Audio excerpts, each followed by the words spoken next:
Welcome to News Strip Down, where I dig through the news and weed out all the nonsense so you guys don't have to. 30 minutes or less? Why? Because anything longer than that's probably just BS anyways. I'm here Monday to Friday, 4 to 4:30 p.m. Central Time, and let's get into the news. It's plus 13 degrees Celsius here in southwestern Manitoba. That's 55.4 degrees Fahrenheit to you guys down in the States. And let's get into Ontario news. According to the latest, yes, Doug Ford announced that the purchase of the province has actually sold the private jet back to Bombardier for the exact same price that they had bought it for. So there's no money lost apparently, but there's definitely a lot of backlash and back and forth with Doug Ford defending the purchase of the jet. But right as of now, official word is that the plane is sold. But Doug Ford is just playing the blame game. He's wondering why everyone's being so controversial against him. Meanwhile, Quebec and other provinces have received jets. But I think what it really comes down to is the announcement of the jet after the fact that it had been purchased. There was no talk of, even acquiring this jet or even having some public, say in it beforehand. So this is definitely not helping Doug Ford's situation by any means. And yeah, uh, just to make a decision like that, especially $28.9 million towards a jet without actually discussing this beforehand, is definitely going to hurt him when it comes up to elections here the next time around. And I hope people in Ontario do realize this. If he's willing to, keep that a secret, a 29 or 28 $29 billion or $29 million secret. What other kind of secrets is he withholding from the public as well? And over to Hungary. Hungary Prime Minister elect Peter Magyar says he will deepen ties and with neighboring states, especially Austria, building on strong economic links and shared history roots in the Austro-Hungarian Empire of the late 19th century. So obviously has some major plans to, start equalizing, countries around with them, but a lot of other countries are starting to, open up the doors to trade amongst others. So yeah, I'm gonna keep an eye on this new Hungary's prime minister here and see what kind of changes he's gonna make throughout the country. But this is actually quite significant because he's really pushing to, weed out corruption and stuff like that. But there could be some more corruption, allegations coming up with this prime minister who had just been elected right now. So we'll see what happens with that. But I'll keep an eye on that. Hey, James. And over the United States, Harley Davidson recalls nearly 17,000 Softail motorcycles from 2025 to 2026 due to rear brake issues that could increase the risk of a crash.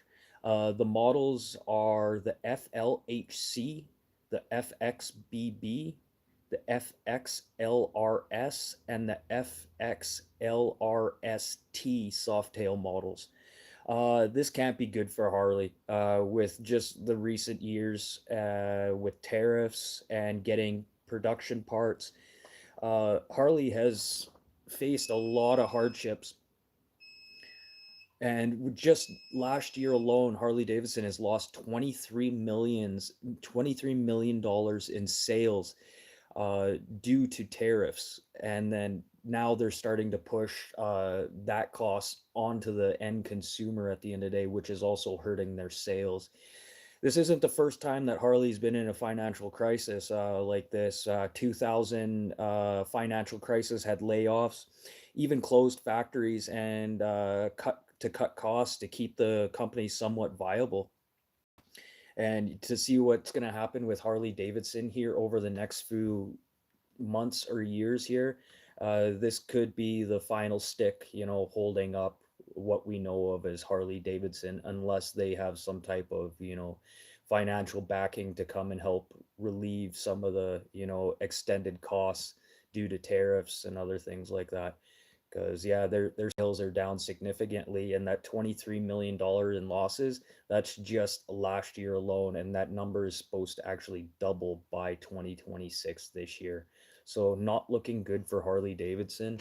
And even with that recall, you know the the trust in Harley, a little bit of trust has been lost with them, allowing vehicles, but multiple different companies. Kia just had another recall on some of their vehicles due to fuel leaks causing major car fires, just because somebody didn't tighten a fuel line properly. So, and then, yeah, but this isn't going to help Harley Davidson at all right now. It's a shame to see a company like that slowly get picked apart by its own, its own fucking place, like America.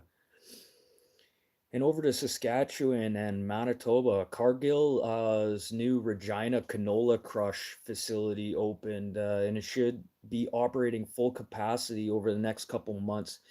The Cargill plant will process 1 million tons of oilseed annually, roughly equal to the same volume of what Mexico is purchasing up from us per year. Uh, and in 2025, being the fourth largest buyer behind China, Japan, and the EU. And this is definitely going to be good for farmers because now they won't have to worry about getting their oil seed out to market, overseas.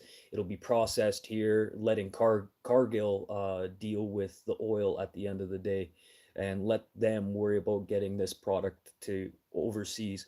And then again, with fuel costs, we don't have to put that stuff on the train anymore to get it to either the west or east coast for shipment.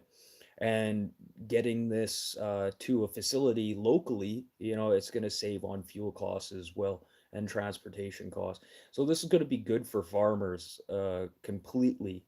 And this is going to affect the supply chain through western Manitoba and eastern Saskatchewan.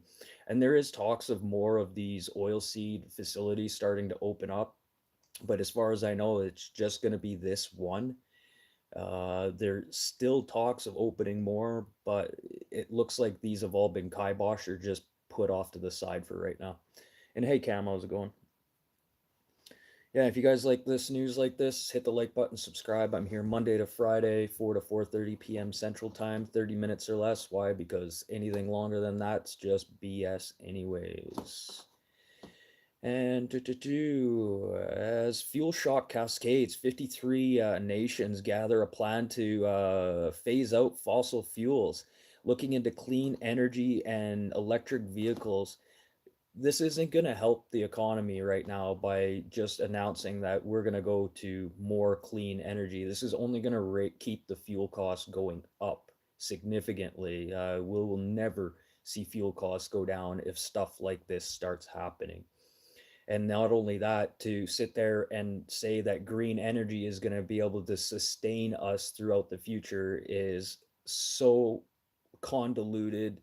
It doesn't make any sense with the amount of AI data centers and stuff that are being built right now. How are we supposed to control the infrastructure that we can't even have electric vehicles for per each home on one block and then allowed to power, these data centers, which are going to come out of our pockets at the end of the day? So this isn't good with these 53 countries doing this. They're really just screwing up the oil market and keeping the price of fuel high and energy costs high. Hey, Gerald. So yeah, this whole green energy, how are you supposed to power these AI centers with green energy? They're having enough problems powering themselves, with fossil fuels. And there's even talk of building some small nuclear reactors just to sustain some of these AI facilities. So at the, it, we're all screwed. We're all screwed. If countries keep saying stuff like this, it's going to keep the fuel costs up and it's going to keep this energy crisis definitely where it is right now. And we're not going to see any lower costs in fuel unless subsidized by the governments themselves. So, yeah, we're all screwed. And let's end everything on things that happened today in history. April 22nd, 1915, the first use of poisonous gas when Germany used chlorine gas against the Allies in the Western Front in France. Yeah, chlorine gas. I don't know if any of you guys have ever played with chlorine gas. Oof, not fun. It burns. Yeah, I used to do some chemistry things using chlorine and sugar. So, yeah, very dangerous and very hard on the lungs. And April 22nd, 1993, the Holocaust Memorial Museum is dedicated in Washington, D.C. A lot of backlash, people saying that the Holocaust never happened and, this museum shouldn't exist. But, yeah, the Holocaust did exist. It really did happen. And 1922, or sorry, 1976, April 22nd, Barbara Walters becomes the first female news anchor on NBC News. April 22nd, 1903, New York Highlanders, aka the New York Yankees, play their first ML game, losing 3-1 to the Washington Senators. April 22nd, 1981, $3.3 million was stolen from the First National Bank in Arizona, becoming one of the largest bank heists in U.S. history. April 20, oh, and then famous birthdays, 1870 to 1924, Vladimir Lenin, he passed at the age of 53. Vladimir Lenin, the leader and Communist Party leader of the USSR. He's actually sitting there mummified in an exhibit in, I don't know if they allow people to go and look at his body anymore, but I'm pretty sure his body is still mummified on an exhibit. And it's amazing how they made him look from when he died to how they mummified him. They almost like made him look a little bit younger. But dying at the age of 53, that's still quite young, especially for a world leader to, pass. And April 22nd, 1904, or sorry, 1904 to 1967, Robert Oppenheimer, he was 62 when he passed. He's known as the father of the atomic bomb, Oppenheimer. Yeah, one of the main creators of the atomic bomb. So yeah, that's definitely interesting. And 1937, April 22nd, Jack Nicholson is 89 today. Jack Nicholson, played the Joker and Batman. If you guys don't know who Jack Nicholson is, then yeah, there's something wrong with you. And 1923 to 2008, April 22nd, will be Betty Page's birthday. She passed at the age of 85, and Betty Page, if you guys ever watched the movie The Green Mile, she was one of the first pinup girl posters that he had put up against the wall to hide the hole where he escaped from prison. So yeah, she was also known as the Queen of Pinups, one of the very first pinup girls posters that was sold. And April 22nd, 1979, Daniel Johns is 46. He's from the band Silverchair. Yeah, maybe I'll talk about the missing scientist tomorrow. Yeah, because there has been more information that just came up today about some of those missing scientists. And I did talk about this last month when they started disappearing before anybody was even talking about this. And now it seems like every news media is on top of this now, but nothing seems to be getting done about it. Yeah, there's talk about some national converse meetings though, where they want to sit down and discuss potential, outside threats from foreign adversaries, could be responsible for, the disappearance and murders and sudden deaths of all of these scientists. I believe they're up to 11 or 12 missing scientists that are all connected. So, yeah, maybe I'll dig into that a little bit tomorrow. And finally, April 22nd, 1986, Amber Heard is 40 years old. You guys don't know who Amber Heard is? You know, the Johnny Depp trial, you know, with she trying to get, you know, half of Johnny Depp's money and saying, you know, he was abusive and all this other stuff. But it turned out Amber Heard completely lost that case and Johnny Depp gets to keep his money. So, yeah, that's one chick who, you know, should get rid of that gene pool for sure. So yeah, that's it for the news today. And dial up, yeah, I'll talk about that.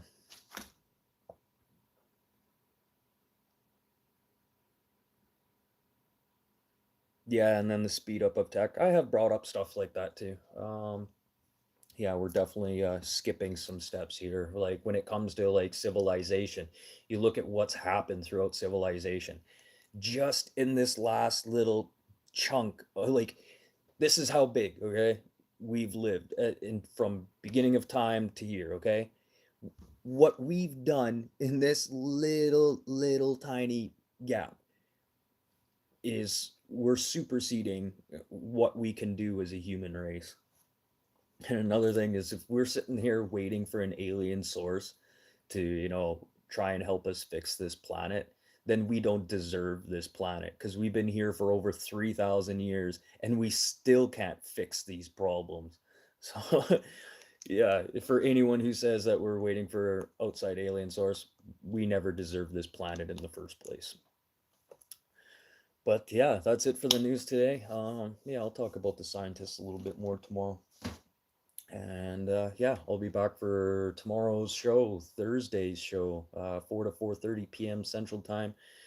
30 minutes or less. Why? Because anything longer than that's just BS anyways. So now you guys don't have to watch the nonsense in the news and all the drama. It's actual news. And normally I won't bring up conflicts or, you know, school shootings or Epstein stuff like that.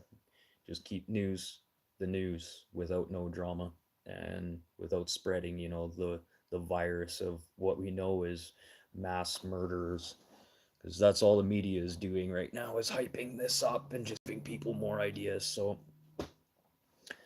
yeah, exactly. And that's why I do this, you guys. So 30 minutes or less, that's perfect. Now you guys can just go stare at the wall and you don't have to sit there and worry about all the nonsense that's on the media.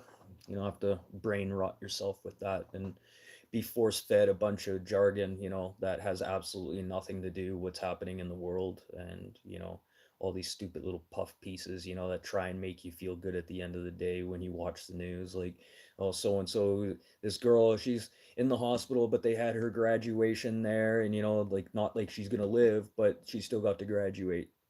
Like, how is that supposed to make me feel good? You know, like they make it sound like they're doing something good, and at the end of the day, it's really just something super freaking sad. And to do little puff pieces like that at the end of the news is just absolutely BS.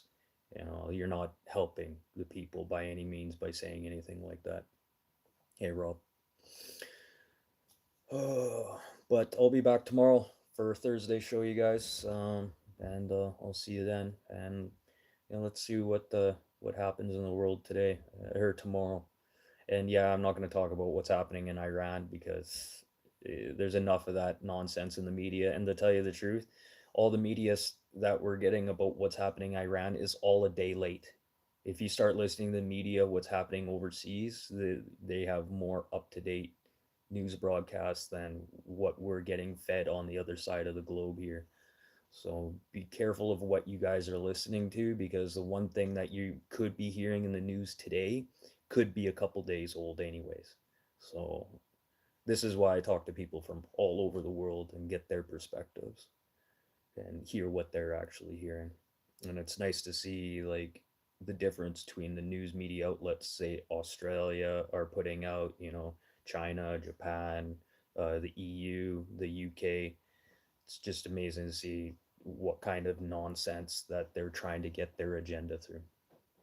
But that's it. I'm out of here and I'll see you guys tomorrow. And you guys, if I don't see you, have a great week and have a good weekend.